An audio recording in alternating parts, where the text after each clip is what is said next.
Hey traders, David Frost, my strategic forecast. You're here for another episode of Common Sense Market Analysis. Today is Wednesday, March 22, 2023. We're looking at a daily chart of the SPY or Spider, which is the proxy for the S&P 500. What do we have on the docket today? Today was Kabuki Theater. It was Fed Day. It was Reversal Day. It was a Sell the News Day. Now, we didn't know all those things were going to happen, but we discussed the fact that either way the market was going to move, which way was kind of a guess at the time. However, that being said, the technicals are still valid. What do I mean by that? We took a look at this trend line last night, and the high here coincided, or at least the trend line coincided with the big fat round number of 400, give or take, a breakdown candle high that had a high of 401.50, and the downsloping trend line that is valid by virtue of connecting this high and this high. And therefore, we see what happened also coinciding with, forgot to mention, the 50-period moving average. So you had a confluence of things going on up there. Now, being that it was Fed Day, the market is all over the place. In the heat of the moment, very difficult to step in front of the market as she's rising while the Fed or after the Fed gave its announcement and while Jerry's giving his speech/answers to questions. Not tremendous volume, a pickup in volume from the average, but not by much, but it is a bona fide reversal day. We could also make a case it was around an on-time type of situation. A lot of tinfoil hat stuff going on this week. We talked about that last night. And just for the record, here's something we discussed at the end of the morning session in the live room. And it was this. You don't know which way the market's going to go. But the way I'm programmed to think is from a contrarian perspective. I'm always thinking the market's trying to trick me into thinking it's doing the thing it's doing, but it's really going to do the other thing that it wants me to believe it's not going to do. How do you like them apples? Might want to rewind the tape and listen to that one again. But case in point was today and the last several days. The market's rising. Is it a bear market bounce or is it a new bull market? Now, again, we don't know the answer to that question. Why is that? Because we still have our trend line. Irene, above the trend line, she's bullish. Below the trend line, she's not. Now, can she come back and run another test of the trend line and bounce off? And the answer is yes, she can. How many times is she going to do that? The trend line is the line in the sand. Let's take something else into account from a technical perspective. From this low to this high today and back down already, this is right on top of, maybe a few pennies short of a 50% retracement.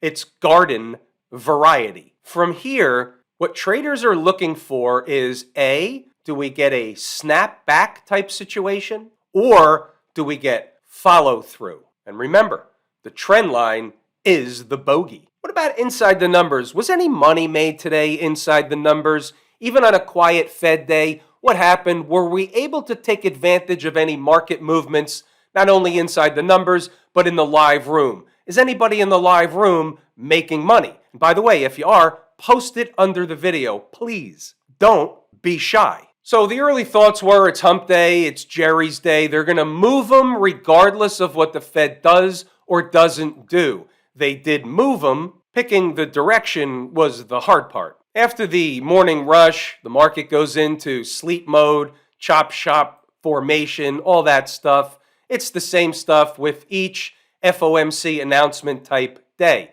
After the announcement, the EKG, the market goes back and forth. We're just setting the table, setting the stage, so everybody has an understanding of what's going on. They were in the midst still of a goose operation this morning, goose operation into the Fed announcement. So let's say they're still in the midst of a goose operation for higher prices. $399.75 is some unfinished business, and it's also really close to the next big fat round number of SPY 400. Pay attention. It's important, magnetic, and overhead resistance. What does that mean? That means it's going to be a short scalp with potential. 398.40 is a spot of importance. Below opens a door for other stuff. Pause the video, read the notes, go back to the chart to double check the work. Let's get to the meat and potatoes.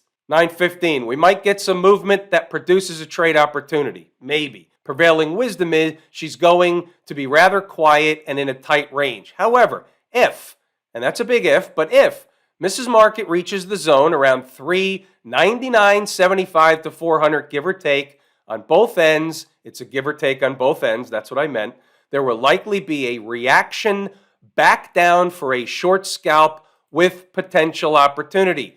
399.75 to 400. How you doing? We think better in pictures. Right of the vertical is today's activity. You see what happened right here. They ran up to finally, about an hour into the day, 399.75. We took the short. We rode the short down. You took your base hit, went about your business, and that's the end of the story.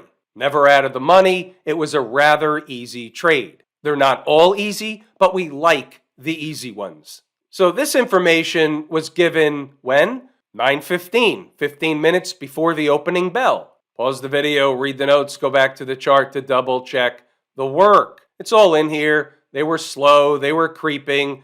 We just kept saying the same thing. Still a short scalp, 399.75. You see it over and over and over again until what you see is showtime for the Bears to play defense at 399.75. Could spike it to 400. It's not a big deal. It's a quarter away. Closing candles above another quarter opens a door, so that's our stop. We don't want to ride it up for another leg higher to 401.75. So therefore, it's at risk. That's what it means, meaning the trade is at a point of importance. It's at a risk of opening the door for another leg higher. Therefore, it's really at the best place to take the trade. We had a myriad of traders inside the numbers and in the live room take the trade, and as a result, they got paid accordingly. Pause the video, read the notes, go back to the chart to double check the work. There's your reaction back down. 12 minutes, not bad. And that was really the end of the day because after the morning rush, the market goes quiet and we're not going to trade the kabuki theater. It's a spectator sport. Back to the early thoughts, read this one. First, we'll have the morning rush hour where traders jockeying for position will either take or give their pound of flesh. We took the pound of flesh from the traders hopping on the long side. We got our pound of flesh in a short scalp with potential. Stocks on the move. We had two on the board, Boeing and Google. Boeing did its thing. A lot of traders in the room got a piece of flesh at a Boeing as well. What's going on over in Camp IWM? We've been talking about this. It's either going to break out of the range on the upside and run into these moving averages, or they're going to run down and test the lower end where it's going to be showtime for the bulls to play defense. Otherwise, there's another leg lower. Remember the unfinished business. That's not necessarily the same as it was before, not after the most recent bounce and this activity today. So what I'm going to do is I'm going to take this off the board. Whether they bounce there or not doesn't really matter. Not now. Remember, bounce in a downtrend below all these moving averages on the weekly chart. This chart looks terrible. It's a shit show. Same to similar routine with the folks down at the transportation department. We've been talking about this. It's this until it's not. They either break to the upside into the moving averages or they break the lows for another leg lower. This is a bearish pattern, eating time off the clock in a wedge-ish type of formation. It doesn't matter what you want to label it or call it. This is what it is. It's bearish. What about the Q people? Reversal on the chart, but also look what they did. They ran a test of the recent high. We talked about this last night, I believe, and they reversed from a spike of that high. Spike the high, drop them back down in the other direction, spike the low, rip them back up in the other direction. Where have you heard that before? What about the weekly chart of the Qs? Nothing wrong with the weekly chart. I'm not going to say this is bearish.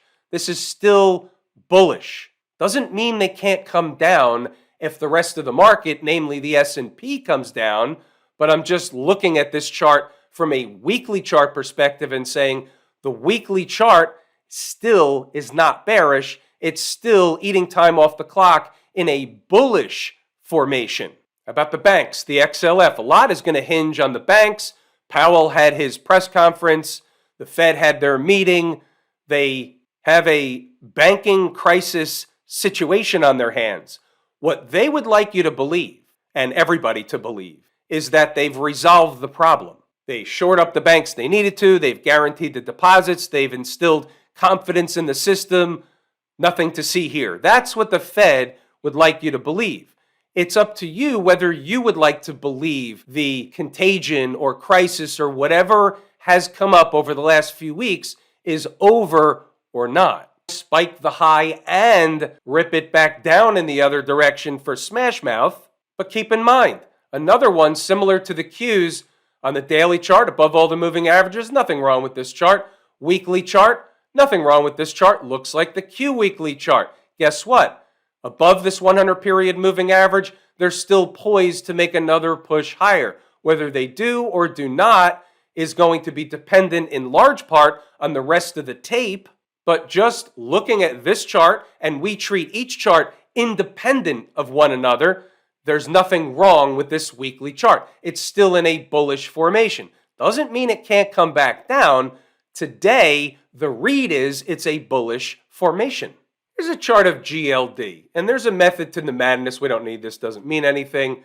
I just want to discuss gold and discuss what I was watching as the Fed gave their announcement and Jerry was giving his press conference. Gold was rising. Now, he kind of hinted that they're going to slow down. It's 25 basis point increase, maybe one more. Whatever he said doesn't really matter.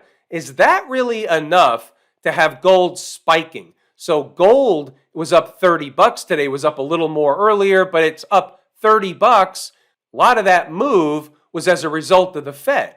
Look here. This is the candle ending at 2:30. The announcement came out at 2 o'clock. Press conference started at 2:30, I think. So gold took off, and did it take off because the gold market thinks that the Fed is going to slow, so gold took off? Or was gold not buying the story that everything is fine and the quote-unquote fear trade, flight to safety, whatever you want to call it, trade is on? For me, that was a little bit of a tell. I was watching gold. Still, long-term uptrend, as I've been saying for quite a while. Fed Day, I got everything discussed that I wanted to. A lot will depend on what the reaction or follow-through or whatever happens on Thursday is going to set the tone going forward. So therefore, we'll give it a wrap here. Have I told you how much I appreciate each and every one of you? Without you, these videos are not possible. That is true and accurate information. So we're going to, again, pull the ripcord. I'm David Frost, my strategic forecast.